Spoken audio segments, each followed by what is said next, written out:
Bonjour à tous, je vais vous présenter les règles, les lois de la voyance en séance de voyance, en live de voyance, ou peu importe quand vous pratiquez la voyance, des règles à respecter avec la personne qui va vous poser des questions et les règles que les personnes qui vous posent des questions doivent respecter à tout prix. On va commencer par la première, c'est qu'il faut être majeur. Et oui, l'article 226-1 modifié par la loi numéro 2020-936 du 30 juillet 2020, article 17 alinéa 3 paragraphe 3, stipule que lorsque les actes mentionnés au précédent article ont été accomplis sur la personne d'un mineur, le consentement doit émaner des titulaires de l'autorité parentale. Ce qui en clair veut dire, si vous êtes mineur, vous devez demander l'autorisation à un majeur qui est votre tuteur ou qui s'occupe de vous. D'accord?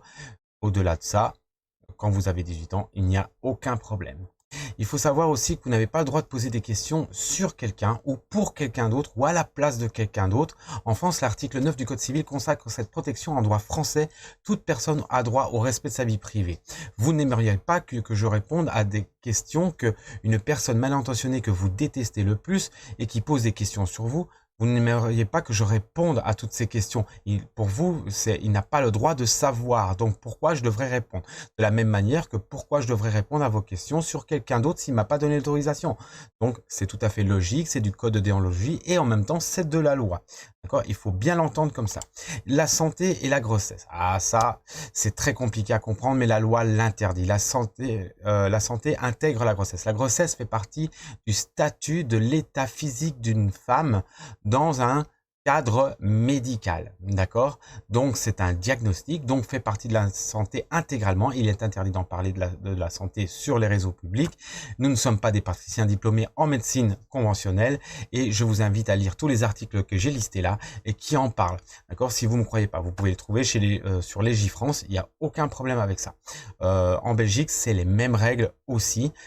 Les articles sont un peu différents puisque c'est normal, hein, on n'a pas tous le même bouquin, mais en tout cas, c'est la même règle partout. La grossesse fait partie de la santé. La santé est interdite en réseau public. On n'est pas des praticiens. Point final.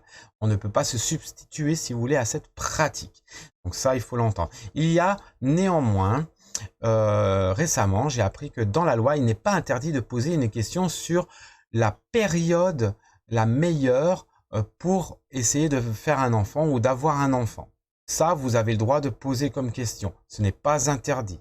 D'accord? Donc, c'est la seule question sur laquelle je pourrais vous répondre. Sinon, si vous désobéissez à cette loi, c'est très simple. 3 ans de prison jusqu'à 75 000 euros. Je vais pas m'y risquer et je vais pas le faire.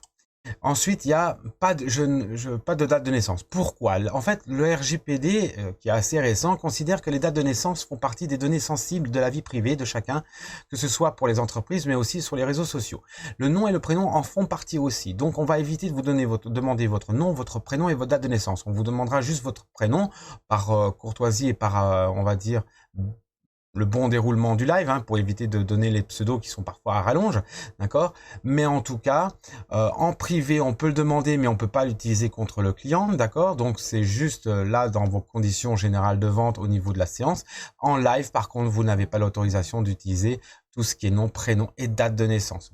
Donc le prénom c'est toléré parce qu'il y a des millions de prénoms les mêmes, d'accord? Par contre le nom ça devient sensible et la date de naissance pourquoi? Alors il faut savoir que la date de naissance est une donnée sensible dans le sens aussi ça vous donne accès parfois à la carte bancaire parce que beaucoup utilisent la date de naissance comme code de mot de passe, d'accord? Ou sur d'autres accès qui sont sensibles. Donc attention, ne mettez plus votre date de naissance. En tout cas, moi, je vous l'interdirai. Ça, c'est sûr et certain.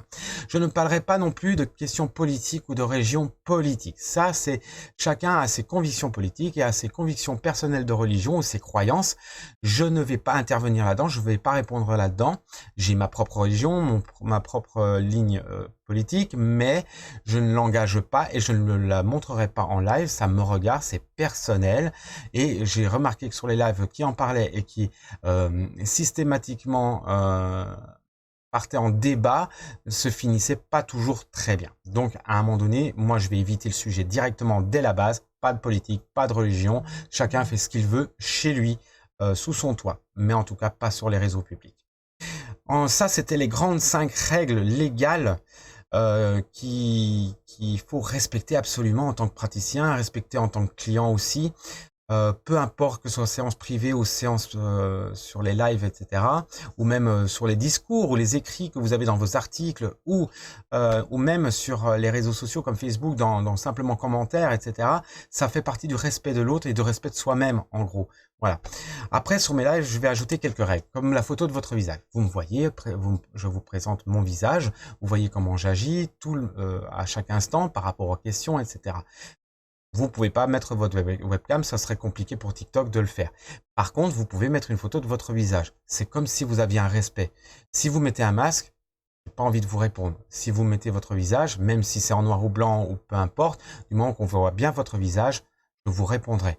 Pour moi, c'est comme si vous accordiez votre confiance et moi, j'ai confiance en vous aussi. C'est un équilibre et c'est un équilibre d'énergie aussi. Donc, il faut l'entendre comme ça.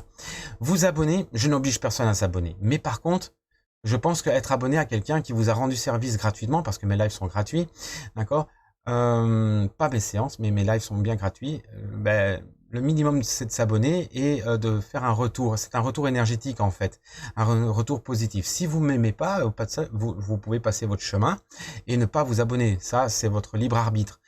Mais je pense que moi, en tout cas, quand je vais sur un live et que la personne m'a offert un service gratuitement et que je l'apprécie, même si ça va pas toujours dans mon sens, mais qu'elle a été correcte et courtoise et qu'elle a vraiment fait son job, ben je vais m'abonner parce que c'est quelqu'un de sérieux. C'est un retour d'énergie, d'accord? Sans obligation, je le rappelle, mais c'est un retour d'énergie. Ensuite, il y a la question précise. Ça, c'est quelque chose de très compliqué pour la plupart des gens. Vous avez été tellement habitués à poser 10 millions de questions sans réfléchir que maintenant, vous faites plus attention. Il faut savoir que plus votre question va être précise, plus votre question va être remplie d'énergie positive et concrète, et la demande qui va se faire à l'univers au niveau de la voyance va être en retour par une réponse plus complexe, plus propre, plus nette et plus précise.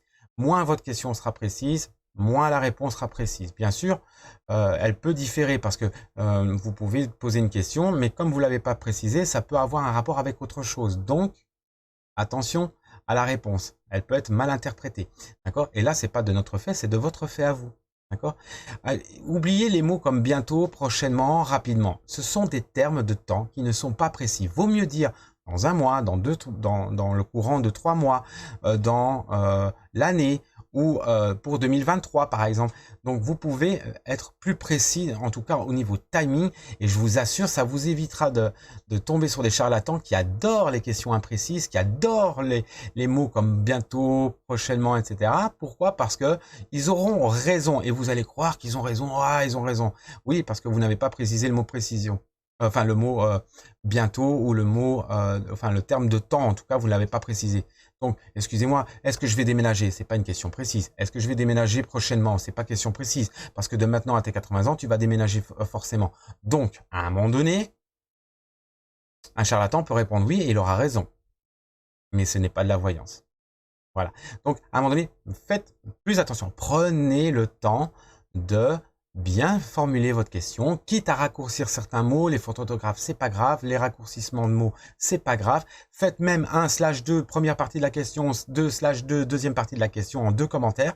Je prends et je remonterai dans les commentaires pour avoir le premier et le deuxième, et je répondrai correctement. D'accord? Je vous assure, prenez le temps et soyez bien réfléchis. Au pire des cas, demandez comment je peux poser la question plutôt que de faire une bêtise. Voilà, c'est vraiment important. Plusieurs questions vous avez le droit de poser. Et oui, vous avez le droit, je ne limite pas au nombre des questions. Mais par contre, il faut savoir que si vous tournez en boucle sur 20 questions qui se tournent sur le même sujet et que je sens qu'il y a une angoisse en vous par rapport à ce sujet, je vais vous stopper là. Je vais vous placer en séance privée avec coaching pour déjà régler le problème de voyance à vos questions et en même temps voir où se trouve le point de blocage et vous débloquer dans ce cercle vicieux qui va plutôt vous amener sur un chemin négatif et ne rien vous apporter, et plutôt vous amener sur du positif. Donc c'est important aussi de bien là vérifier aux questions qu'on pose, et si on voit qu'on est en boucle, ben c'est à nous aussi praticiens de vous aider là-dedans. D'accord? En tout cas, j'espère que toutes ces précisions sur les lois, les règles, le code de déontologie et les bonnes pratiques, en tout cas en termes de séance de voyance ou en termes de live de voyance, peu importe que vous soyez payant ou pas, voilà, c'est que vous soyez client ou que vous soyez le praticien, Je vous invite vraiment à respecter ces règles. Ça vous apportera beaucoup plus d'équilibre, beaucoup plus de meilleures choses dans le live. Les gens seront beaucoup mieux et en tout cas, tout le monde sera ravi du bon déroulement de la séance ou du live. D'accord? Donc voilà, je vous souhaite le meilleur. Je vous souhaite une belle vie. Je vous souhaite plein de choses positives en tout cas. Et je vous dis à bientôt sur les réseaux sociaux.